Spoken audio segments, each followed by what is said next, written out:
sean todos muy bienvenidos. Muchas gracias por dedicar su tiempo, por querer aprender, por involucrarse en este tiempo tan extraño que surgió nuevamente. El ambiente nos llevó a adaptarnos, como siempre ha ocurrido con nuestra especie. Si bien hace mucho tiempo hemos intentado cambiar la educación, veníamos hablando a nivel latinoamericano que necesitábamos un cambio, esta fue la oportunidad y casi forzada de cambiar. Así que le doy la más cordial bienvenida. Espero que haya gente igual de El Salvador.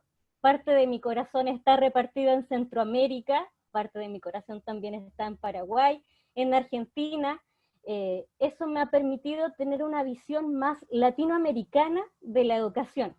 Por lo tanto, ahora los voy a invitar, se nos va a pasar volando el tiempo, los voy a invitar a revisar de qué se trata esto de aula invertida. Si bien, tal como decía Joaquín, esto no nace de un programa latinoamericano. Entonces hoy día yo los voy a invitar a reflexionar un poco con respecto a esto. No olvidar que estas sesiones van a durar por lo menos 4 semanas, y para que ustedes tengan el certificado de participación de esta aproximación a aula invertida, tienen que participar de estos 4 webinars para que podamos entonces también llevar esta sistematicidad. Hoy día va a ser como la introducción de qué es esta metodología.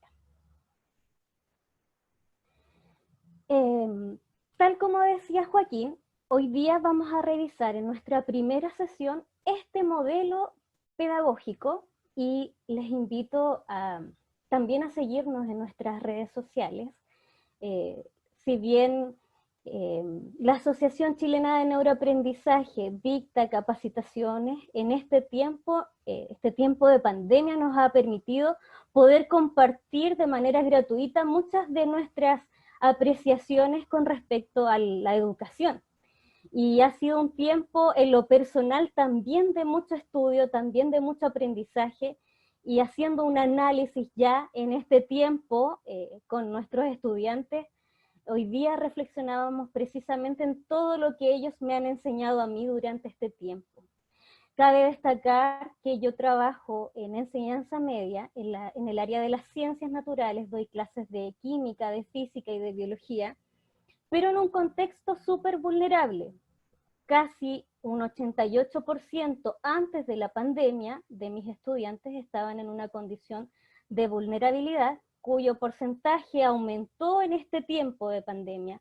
Por lo tanto, si bien este modelo o este método que vamos a realizar hoy día está bajo la visión del diseño que se pensó en Estados Unidos y también con algunas tintes europeos, tenemos que contextualizarlo a lo que estamos viviendo y a nuestra realidad latinoamericana.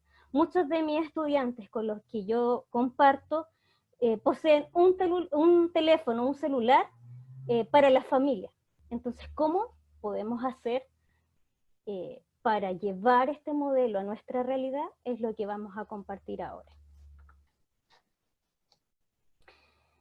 Y bien, nuestro objetivo de hoy día, de esta sesión, al finalizar estos 30 minutos, tenemos que analizar y reflexionar sobre este modelo de aula invertida en un contexto educativo actual, identificando no solo las ventajas, sino que también cuáles pueden ser las complicaciones que pudiesen presentar a la hora de implementar este modelo educativo. ¿Ya? Si tienen dudas, recuerden ir anotándolas en el chat, porque después mi colega Jessica me va a ayudar a poder ir revisando las dudas que más se repiten. Entonces, ¿cómo surge este modelo?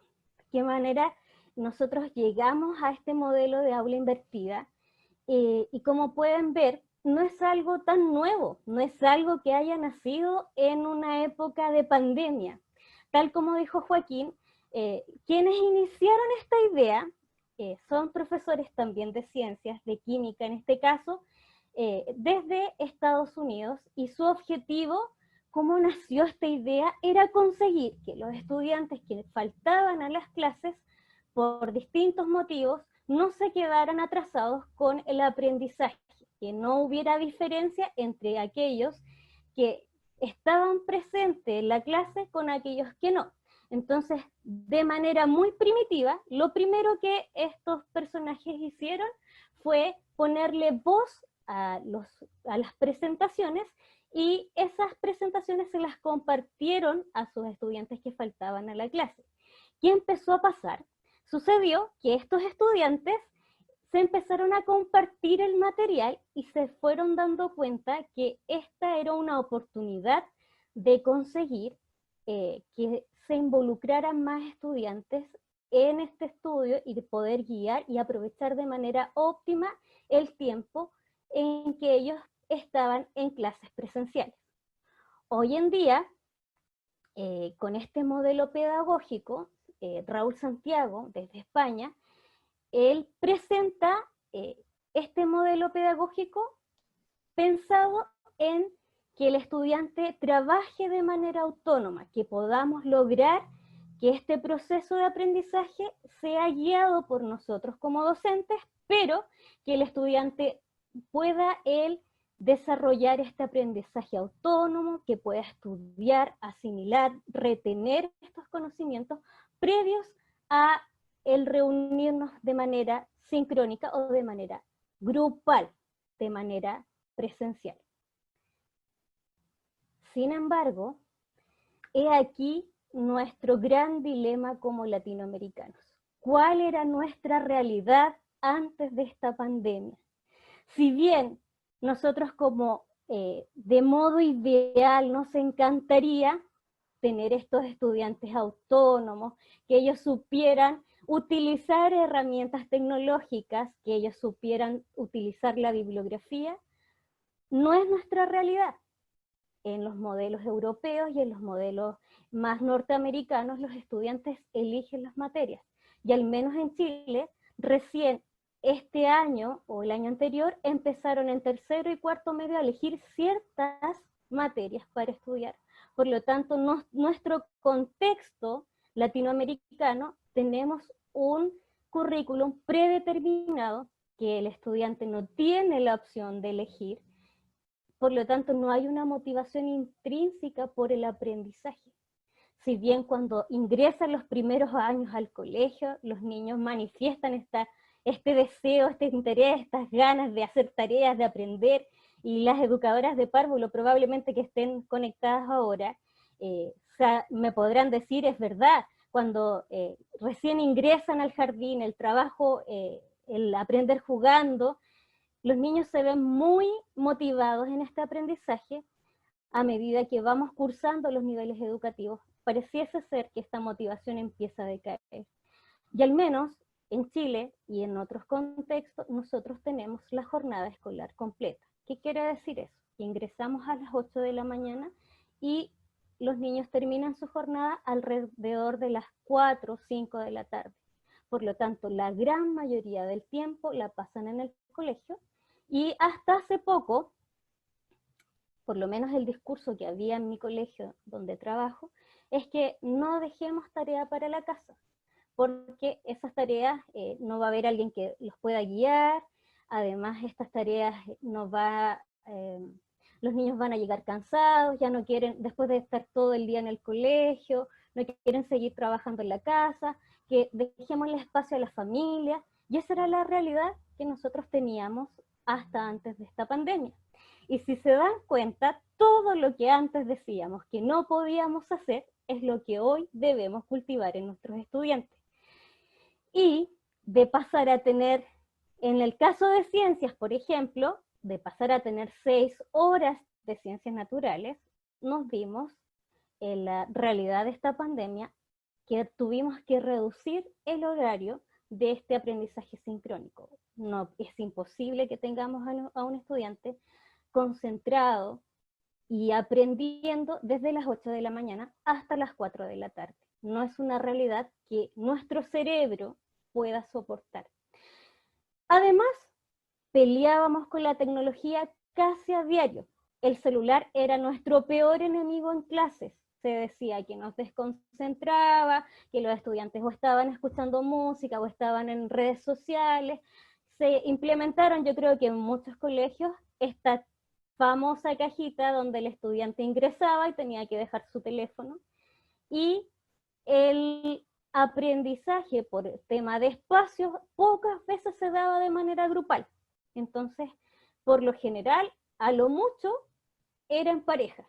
No se daba este aprendizaje tan, más bien en grupo. A no ser que nosotros sí ya hubiésemos trabajado en aprendizajes basados en proyectos, pero ya ahí había una metodología que llevaba tiempo implementar, que los resultados no se ven tan rápidamente, por lo tanto, no era la realidad de todos, no era la realidad del colegio.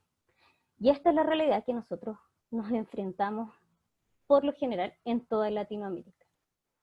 Entonces, si hay algo que nosotros podemos estar seguros, y yo creo que si hiciéramos una encuesta a todos los profesores, todos concordaríamos que tenemos que cambiar, que tenemos que innovar. La gran interrogante en este asunto es cómo lo llevamos a cabo. ¿Cómo logramos que este estudiante sea autónomo, que pueda trabajar colaborativamente, que este estudiante genere sus habilidades, desarrolle sus habilidades? Y aquí esta invitación es una educación en 4 dimensiones, enfocarnos en 4 dimensiones. Si bien el estudiante del siglo XXI tiene que tener estas características, si lo lleváramos al plano más del desarrollo cognitivo, de nuestras habilidades cognitivas de orden superior, nosotros no podemos desconocer que necesitamos desarrollar este movimiento. El prefijo meta en griego siempre me tiene que llevar a un movimiento. ¿A un movimiento de qué? De estas 3 dimensiones. El conocimiento, las actitudes y las habilidades. ¿Por qué? Porque bajo este contexto y en la realidad de este mundo globalizado en el que nos estamos desarrollando, el conocimiento ahora ya sabemos que está al alcance de un celular, o está al alcance de algún tablet o de algún instrumento tecnológico, donde antiguamente teníamos que consultar a una biblioteca, o el conocimiento llegaba de manera más tardía por el tiempo que demoraba en publicarse, en que nosotros pudiésemos acceder a ese conocimiento. Hoy día ya no es así.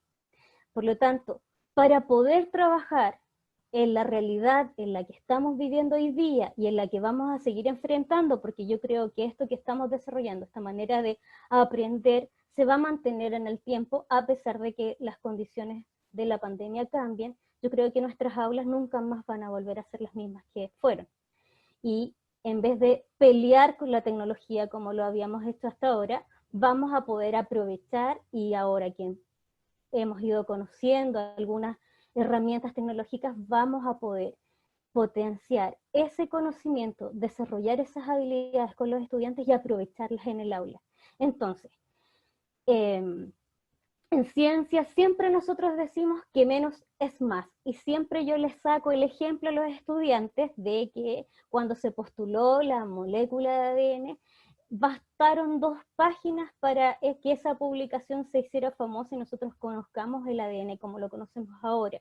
Entonces no hace falta, y a veces como latinos en ese sentido nos cuesta, hablar tanto para decir lo que tenemos que decir y para aprender lo que tenemos que aprender.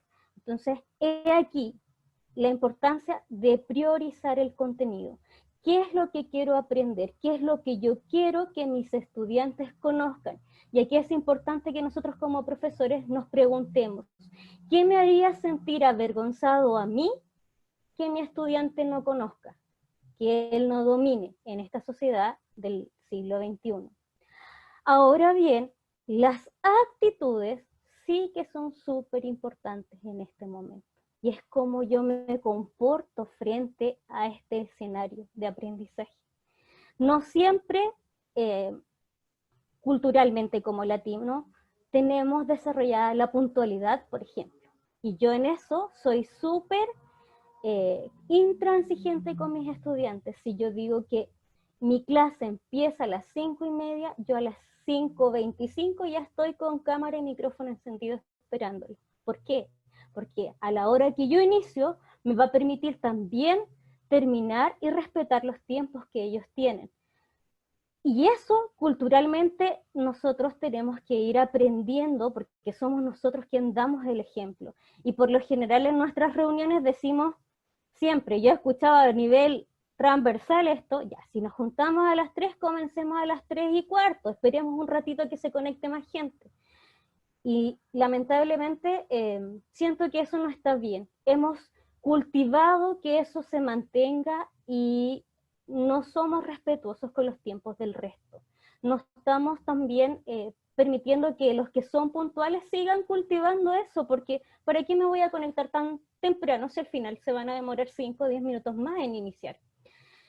Además, tanto la puntualidad, la responsabilidad, el permitir este aprendizaje colaborativo va a hacer que yo genere en el estudiante, en esta persona que se está formando, una persona que tenga estas habilidades el día de mañana cuando se enfrente a trabajar o cuando tenga que ir a la universidad. Le va a costar menos este proceso y además yo como profesor estoy tallando la sociedad de 15 o 20 años más, lo que yo estoy sembrando hoy día, y siempre digo que yo cultivo araucarias, porque a lo mejor lo que yo estoy sembrando hoy día se va a ver reflejado cuando quizás yo ya no esté. Pero sí es importante que nosotros como sociedad vayamos evolucionando. Y esas son las actitudes. Las habilidades es cómo yo utilizo ese conocimiento que está al alcance a lo mejor de mi teléfono. Y yo voy a tener al alcance a lo mejor las fórmulas matemáticas, las fórmulas físicas, pero cómo yo las voy a usar en mi realidad. ¿Qué es lo que ahora todo el mundo está en jaque? Porque a lo mejor a pesar de todo el conocimiento que abunda en este siglo XXI, todavía no podemos encontrar la manera de enfrentar esta pandemia y de poder controlarla. Entonces, ¿cómo puedo desarrollar yo estas habilidades en este estudiante? A medida que el estudiante le encuentre un sentido y un significado a lo que él está aprendiendo, se va a ver reflejado en el desarrollo de estas habilidades.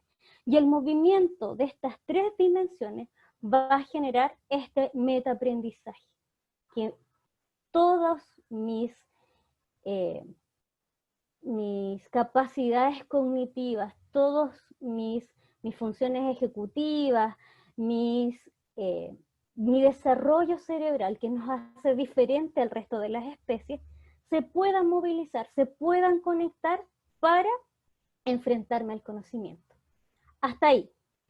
Podemos decir entonces que el aula invertida tiene 4 pilares fundamentales.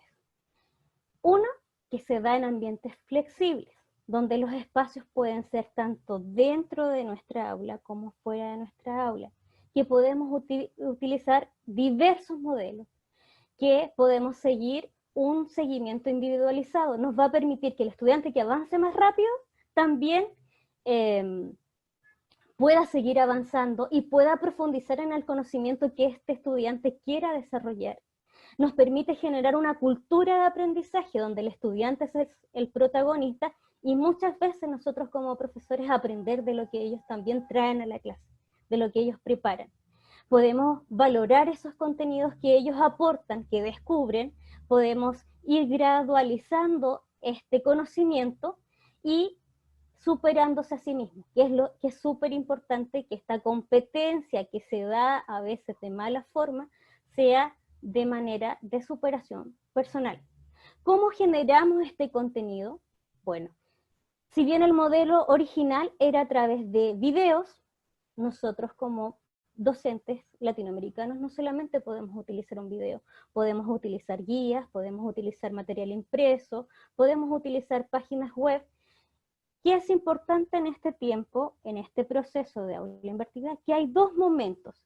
El aprendizaje que es de manera individual y el aprendizaje que se da de manera colaborativa con el apoyo de ambos procesos de nosotros. Nosotros entonces ya somos mucho más invisibles en este sentido de adquirir este aprendizaje, porque somos solamente quien guía este aprendizaje, quienes llevan a la reflexión, al análisis de este conocimiento, son los estudiantes. Nosotros asesoramos, guiamos y orientamos esto a través de diálogos, de interrogaciones, de reflexiones, comparaciones y análisis, pero quien hace nuevamente este movimiento de conocimiento es el estudiante. Y es importante que nosotros también como docentes vayamos evaluando qué contenido se fijó en este cerebrito, en estas conexiones sinápticas, y qué conocimiento tengo que reenseñar. Y esta metodología, este modelo pedagógico también me permite tener este proceso de reenseñanza, ir avanzando en los tiempos que necesita el estudiante. Si comparamos nuestra clase tradicional con la clase invertida, tenemos ahí que el tiempo en la hora de clase a los estudiantes se le hace muchas veces interminable, como que no avanza el tiempo, y siempre me comentaban ellos como que en la escuela se les hace largo el día, pero el fin de semana se pasa súper rápido. Bueno, y eso es porque nuestra apreciación del tiempo, cuando no estamos interesados en lo que estamos haciendo, pasa más lento. Muchas veces se dejaban las tareas para hacerlas después de este proceso de aprendizaje para recordar esta materia, pero muchas veces no sabían cómo consultar, a quién consultar, y muchas de las casas donde están nuestros estudiantes, muchos de ellos pasan gran tiempo solos. ¿Y qué daba como resultado esta clase tradicional? La desmotivación, el no querer estar en clase, el querer faltar muchas veces. ¿Y qué me permite esta clase invertida? Primero, tener este aprendizaje individual, donde el profesor es quien guía este contenido, prepara este contenido, lo entrego como docente con diversas, nuevamente digo, con diversas formas de entregarla, y este estudiante se puede ver familiarizado antes de llegar a la clase, socializa ese contenido con sus compañeros, puede preguntar al docente, ¿y cuál es el objetivo final de esta clase invertida? El desarrollar algún proyecto que sea significativo para este estudiante. Por lo tanto, va a haber motivación. A medida que vayamos viendo esta clase, este modelo, porque tal como les dije, hoy día es saber de qué se trata esta clase invertida, vamos a ir viendo cuáles son la manera de formar o de planificar una clase. Por lo tanto, dentro de estas ventajas son, el aprendizaje se va volviendo cada vez más autónomo, de manera colaborativa, ya no se da de manera vertical profesor-estudiante, sino que se organiza de manera horizontal, el contenido es más accesible, hay mayor motivación por aprender y también tenemos la oportunidad de involucrar a la familia. Esta ruta de aprendizaje la vamos a ver a futuro, cuando veamos y planifiquemos esta manera de aprender, pero ¿con qué complicaciones nos podemos enfrentar? Primero, con esta brecha digital. No todos tenemos el mismo conocimiento de estas plataformas digitales, a todos nos pasó al comienzo.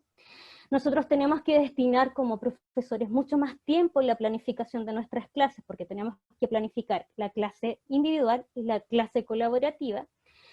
Muchas veces también estas evaluaciones estándares que tenemos a nivel latinoamericano no están pensadas en el desarrollo de habilidades, sino que están pensadas muchas veces en la adquisición solamente de contenido, y que no siempre nosotros estamos dispuestos a que nuestra imagen sea pública. Ya todos nos estamos convirtiendo en youtubers, tiktokers, en plataformas donde ya nuestra imagen está expuesta.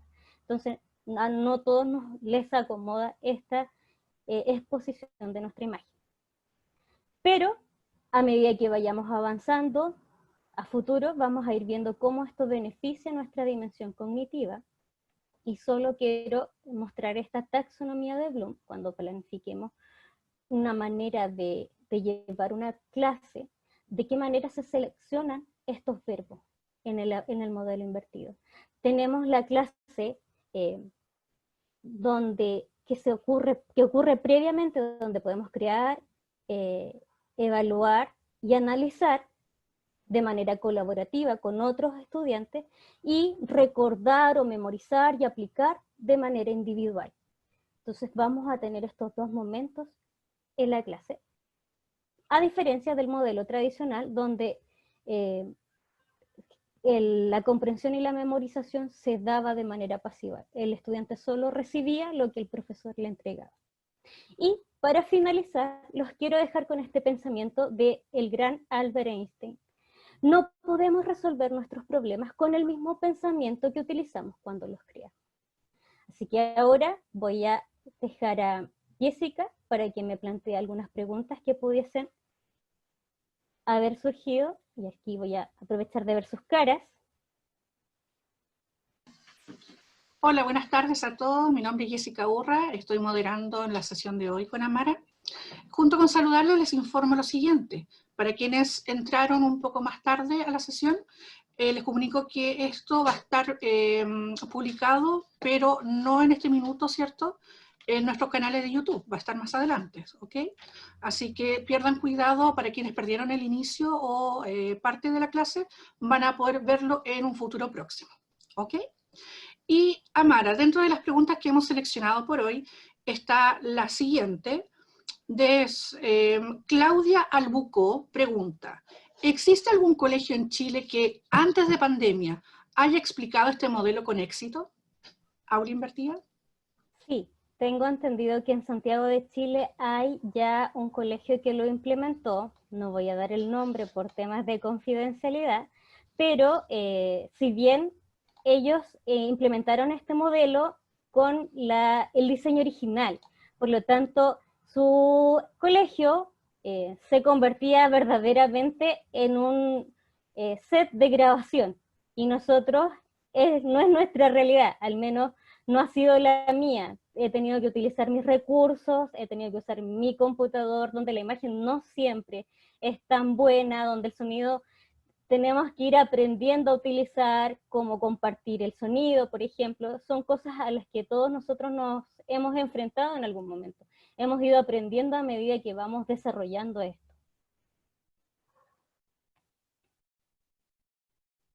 Ya, Jessica. Gracias, Amara. La segunda pregunta que tengo acá preparada es de Margarita Castro Barrera. Pregunta: ¿cómo podemos implementar esta metodología en alumnos con necesidades educativas especiales y aún más con casi ningún elemento tecnológico? Qué interesante y buena pregunta, porque realmente para mí ha sido una experiencia muy buena este modelo, porque me permite, si la pregunta es cómo, bueno, diseñando este aprendizaje individual con el apoyo, si es que lo tenemos, de la educadora diferencial, dosificando el contenido al máximo, que sea lo más comprensible para este estudiante, pero al dosificar este contenido, al preparar este material en conjunto de esta educadora diferencial, a mí me ha permitido avanzar mucho más rápido de lo que puedo avanzar con el estudiante de la manera tradicional. Y el nivel de éxito y de aprendizaje ha sido mucho mayor que con el método tradicional, porque ha permitido también utilizar herramientas más didácticas que al inicio desconocía un montón, pero hay plataformas, ya hay maneras de poder hacer este contenido más lúdico, más comprensible, y eso permite que el estudiante con necesidades educativas especiales aprenda dosificadamente y a su ritmo. Ahora, durante esta semana también me planteaba con ciertas necesidades, por ejemplo, que tienen que ver con las personas que son sordas. Yo ahí me confieso que no sé el lenguaje de señas, y sí, eso para mí en este tiempo me he planteado que ha sido un desafío. No tengo estudiantes hasta ahora, pero sí pienso en ello, que es un poco más complicado para mí como profesora, que y ahí sí o sí tengo el apoyo, si es que lo tuviera, de esta educadora diferencial o esta terapeuta ocupacional con la que contamos en el colegio, quien traduce los videos a este lenguaje de señas. Muchas gracias, Amara. Tenemos espacio para otra pregunta. Mira qué interesante. Dina Vázquez nos pregunta, ¿cómo motivar a nuestros compañeros docentes para que se atrevan a usar este tipo de modelos? ¿Cómo los motivamos? Yo creo que empezando nosotros y demostrando con resultados. Ha sido mi experiencia también. Nosotros al finalizar un semestre, nosotros compartimos y analizamos el éxito, entre comillas, de los niveles de logro que, de acuerdo al decreto 67 en Chile, que rige nuestra evaluación, vamos evaluando en qué nivel se encuentran nuestros estudiantes, desde el insuficiente, pasando por el elemental, luego por adecuado hasta el destacado, cómo, en qué nivel se ubica el mayor porcentaje de nuestros estudiantes, y eso ha permitido que al analizar estos logros, también el resto se motive y quiera sumarse a esta nueva forma de enseñar y de aprender. Ahora, ojo con esto, porque como estudiante latinoamericano, que no tenía este hábito de estudio desarrollado muchas veces, al comienzo costó. Y no fue fácil las primeras semanas de que ellos llegaran con el material leído, por ejemplo, y que teníamos que hacer ahí, volver a retomar en el espacio grupal y leer todos juntos a lo mejor ese material que ellos tendrían que haberlo hecho de manera individual. Pero en la medida de que los estudiantes después se van dando cuenta de la importancia, porque nosotros tenemos que darle también esa importancia de ese comentario, de esa reflexión, que va a ser importante llegar con ese material leído, revisado, ese video, se van sumando y de a pocos ellos van participando de estas actividades. No hay que darse por vencido. Cuesta al comienzo, pero se logra. ¿Alcanzamos otra, Jessica? Sí, perfecto, Amara. Hemos seleccionado la siguiente. Ya. Paulina Sandoval nos pregunta, Flipped Classroom, aula invertida, y ABP, aprendizaje basado en proyectos, entonces tienen un punto de convergencia, ¿verdad? ¿O cuál sería la diferencia entre aula invertida y aprendizaje basado en proyectos? Muy buena pregunta, porque aula invertida está pensada y diseñada desde su origen para que todo lo que nosotros hacemos en este espacio individual, que compartimos de manera colaborativa, se lleve a cabo finalmente un proyecto que nazca de la necesidad de la comunidad de aprendizaje, pero de la motivación del estudiante. Por lo tanto, el aula invertida no solamente se puede usar bajo la metodología ABP, sino que también podemos trabajarla con el método socrático, metodología indagatoria, puede tomar distintas metodologías a partir de este modelo que es el aula invertida.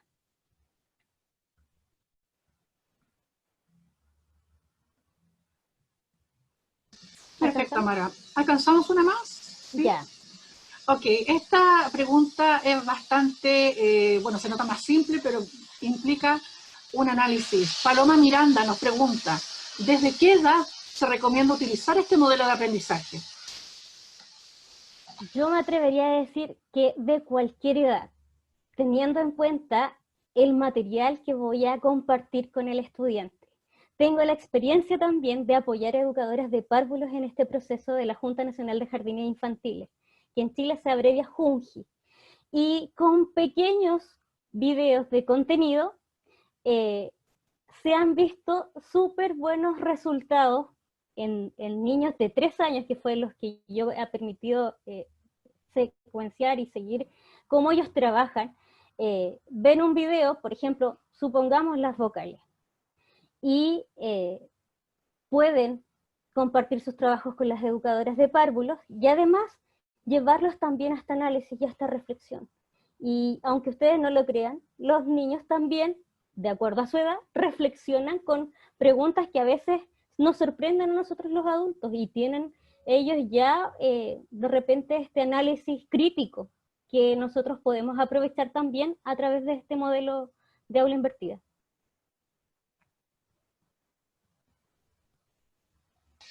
Perfecto, Amara. Estamos ya casi cerrando. Tiempo. Sí, Amara, disculpa que te interrumpa. Recordemos a todos los colegas quienes asisten de que esta es la primera de 4 sesiones por lo menos, así que todas las otras preguntas van a quedar acá almacenadas para poder ser respondidas en las siguientes sesiones. ¿Ok? Gracias, Amara. Que estén muy bien, los espero el siguiente lunes. Cuídense mucho. Chao.